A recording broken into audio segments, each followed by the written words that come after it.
قضیه از این نوشته یولیا کوپتسکایا رئیس شهری میتیشی آغاز شد.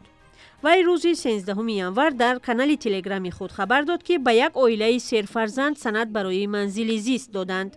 وی گفت همسران تهمینه سمد و رمضان رحیموف شهروند روسیه و صاحب 7 کودکند. ولی به جای تبریک عائله تاجیک از سوی کاربران روس مورد حمله گسترده لفظی قرار گرفت. در شهر همه این خانواده را دشنام و تحقیر میکردند. منصبدار میتیشی مجبور شد شرح زیر نوشته‌اش را ببندد. تقریبا 8000 کاربر با گذاشتن رمزی نامعقول اعتراض خود را به این تصمیم مقامات نشان دادند.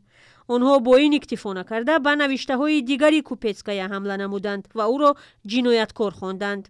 شرمنده استفاده. کمک شما به دیاسپوراهای سازمان یافته جنایی از نظرها دور نمیماند. با امید نباشید. با چنین منصبداران به ما دشمن هم در کار نیست. ماموریت شهری میتیشی مجبور شد به شرح‌های کاربران خشین پاسخ دهد.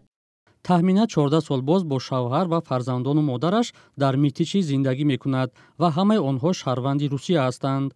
والدان این زن آموزگاران صاحب احترامند. 40 سال باز در ساحه معارف کار میکنند. خود تهمینه به کارهای خیر مشغول است و در کارهای اجتماعی شهر فعالانه شرکت میکند. فرزندان وی خواننده های خوبند و با خاکساری و رفتار خوبشان فرق میکنند. مخصوص تاکید میکنم که دو برادر تهمینه در خط پیش جنگ قرار داشته جراحت وزنین برداشتند و با مکافات‌های عالی دولتی و نشان شجاعت مکافاتانیده شدند.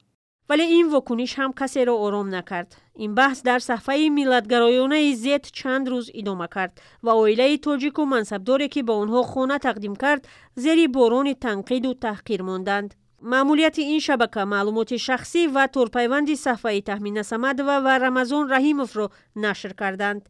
همسران مجبور شدند صفحه های خود را از شبکه ها پاک کنند. چندی از وکیلان دومه دولتی روسیه هم به این موضوع توجه نمودند. سرگئی میرونوف وکیل روس دعوت کرد که قانونی بودن تصمیم مقامات میتیشی آید به پیشنهاد خانه به عائله تاجیک سنجیده و این خانواده از روسیه رانده شود. وکیل دیگری روس میخائیل دیلیاگین از آن اظهار حیرت کرده است که چرا تا امروز به این عائله سرفرزند مقامات وصایت و پرستاری توجه نکردند. به نوشته شبکه‌ها عائله عبارت از 10 نفر، 7 کودک، مادر، پدر، بیبی و کودکان در خانه یک حجرگی زندگی می‌کردند. معلوم نیست که مقامات عدلیه برای در یک شرایط نامناسب و طاقت فرسا جای کردن کودکان چه چاره اندیشیده است.